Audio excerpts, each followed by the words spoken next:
আরেকটা হলো রাজস্ব ঘাটতি বা আয়ের ঘাটতি থাকা সত্ত্বেও আমার ব্যয় কিন্তু কন্টিনিউয়াসলি বেড়ে গেছে, বাড়ছে। একটু আমি বলবো কিছু কিছু ক্ষেত্রে মানে খুব মানে হিসেব করে বাড়েনি, হিসেবের বেহিসাবি বেড়েছে কিছু কিছু ক্ষেত্রে। কারণ আমি যদি আয় আমার একটা লিমিটেড বা একটা আমার আইডিয়া থাকে কি হতে পারে, ব্যয়টাও তো ওইভাবেই করা উচিত।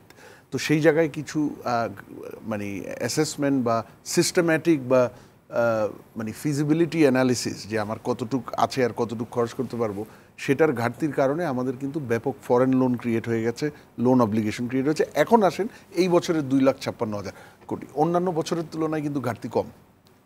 ওই যে একটা বললাম যে এই বছর অনেক কিছু ডিপার্চার হচ্ছে সংকোচনের কারণে। হ্যাঁ, কিন্তু এখন এই ঘাটতিটা মেটাতে যখন আমরা দেখছি যে 1,37,000 কোটি টাকা লোকাল ব্যাংক থেকে নেওয়া হচ্ছে, ব্যাংকিং সিস্টেম থেকে, সেইটা আবার উদ্বেগের সৃষ্টি করছে। তখন কিন্তু আমার মনে প্রশ্ন আসছে 2,56,000 কোটিকে আমরা কম বলছি, কিন্তু তাহলে কিন্তু আরও একটু কম রাখা উচিত ছিল, বাজেট সাইজও আর একটু কম হতো।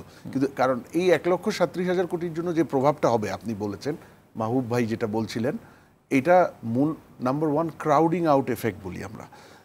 প্রাইভেট সেক্টরের জন্য যে টাকাটা, ফাইন্যান্সিংয়ের জন্য যে টাকাটা থাকার কথা ব্যাংকিং সিস্টেমে, সেই টাকার থেকে 1,37,000 কোটি টাকা সরকারের কাছে চলে যাবে।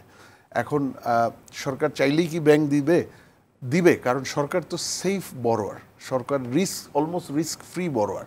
প্রাইভেট সেক্টর প্রফিটেবল বরোয়ার, কিন্তু সরকারের তুলনায় তো তার রিস্ক বেশি। আর সেকেন্ড হলো যে বর্তমান যে অর্থনৈতিক পরিস্থিতি, তাতে তো প্রাইভেট সেক্টরের রিস্ক আরেকটু বেশি।